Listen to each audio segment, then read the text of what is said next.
নির্বাচনী প্রচারণায় সিলেট গেছেন বিএনপির চেয়ারম্যান তারেক রহমান। তার সঙ্গে আছেন স্ত্রী ডাক্তার জুবাইদা রহমান, মহাসচিব মির্জা ফখরুল ইসলাম আলমগীর সহ ১৩ সদস্যের প্রতিনিধি দল। বুধবার সন্ধ্যা ৬টা ২০ মিনিটে ঢাকার হজরত শাহজালাল বিমানবন্দরে যান তারেক রহমান।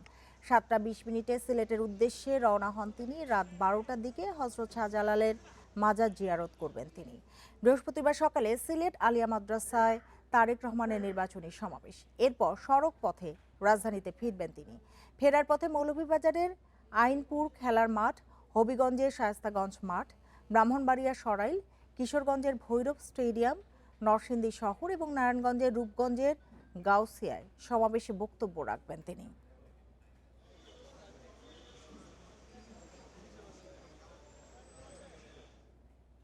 এ বিষয়ে আরো বিস্তারিত জানাতে সিলেট থেকে আমাদের সাথে যোগ দিয়েছেন সহকর্মী রানা মজুমদার। রানা, একটু জানতে চাইবো যে সিলেটে পৌঁছবেন, বলা হচ্ছিল যে ৮টার দিকে পৌঁছতে পারেন। কি ধরনের প্রস্তুতি ওখানে রয়েছে, নিরাপত্তা ব্যবস্থা কেমন নেওয়া হয়েছে?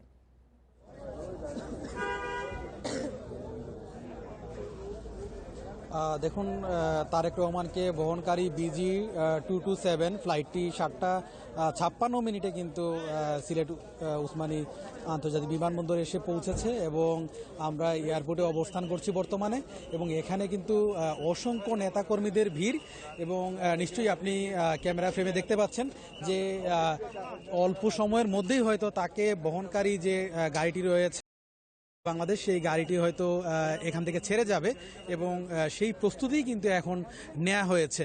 আমরা দেখতে পাচ্ছি যে এখানে আইন শৃঙ্খলা বাহিনীর গাড়ি রয়েছে, এসএমপির গাড়ি আমরা দেখতে পাচ্ছি, পাশাপাশি অন্যান্য বাহিনীর যে গাড়িগুলো রয়েছে সেগুলো রয়েছে। এর পেছনে সবার আগে বাংলাদেশ যে গাড়িটি তারেক রহমানকে বহনকারী যে গাড়িটি, সেটিও কিন্তু এইসব গাড়ির পেছনে রয়েছে। এবং এখানে কিন্তু নিরাপত্তার দায়িত্বে পুলিশ সদস্যরা রয়েছেন, আনসার বাহিনীর সদস্যরা রয়েছেন, পাশাপাশি সাদা পোশাকেও আসলে আইনশৃঙ্খলা বাহিনীর সদস্যরা এখানে নিরাপত্তায় কাজ করছেন। এবং আমরা দেখেছি সেনাবাহিনী, বিজিবির সদস্যরাও কিন্তু এখানে নিরাপত্তায় কাজ করছেন। এবং যে বিষয়টি আসলে এখানে উল্লেখযোগ্য যে তারেক রহমানকে বহনকারী এই গাড়িটি, আমরা যতটুকু জানি যে আসলে এখান থেকে আসলে গাড়িটি আসলে মাজারের দিকে যাবে এবং সেখানে গিয়ে তিনি শাহজালাল রহমতুল্লাহ আলাইয়ের মাজার তিনি আসলে জিয়ারত করবেন এবং পরবর্তীতে শাহপরানের মাজারের উদ্দেশ্যে তিনি রওনা হবেন এবং সেখানে শাহপরানের মাজার জিয়ারত তিনি করবেন এবং পরবর্তীতে স্থানীয় শ্বশুরবাড়ি যেটি সিলেটের যে তার কিন্তু শ্বশুরবাড়ি যেটি সিলেটের দক্ষিণ সুরমার সিলামে, সেখানেও আসলে তার যাওয়ার কথা রয়েছে এবং সেখানেও ব্যাপক প্রস্তুতি কিন্তু নেওয়া হয়েছে। এবং পরবর্তীতে আসলে তিনি সিলেটের একটি 5 তারকা হোটেলে তিনি রাত্রি যাপন করবেন এবং সেখান থেকে পরবর্তীতে সকালবেলা তিনি সিলেটের ঐতিহাসিক যে আলিয়া মাদ্রাসার যে মাঠ রয়েছে, সেই আলিয়া মাদ্রাসার মাঠে মূলত যে জনসভাটি রয়েছে সেখানে তিনি অংশ নেবেন এবং এখান থেকেই মূলত আসলে নির্বাচনী প্রচারণার যে আনুষ্ঠানিকতা সেটি কিন্তু তিনি শুরু করবেন। এবং এখানে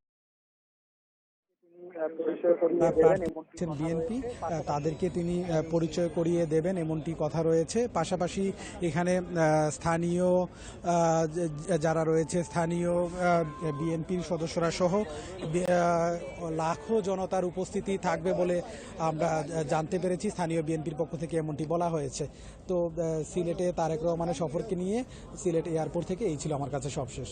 রানা, আপনাকে অনেক ধন্যবাদ আমাদের সাথে যোগ দেওয়ার জন্য।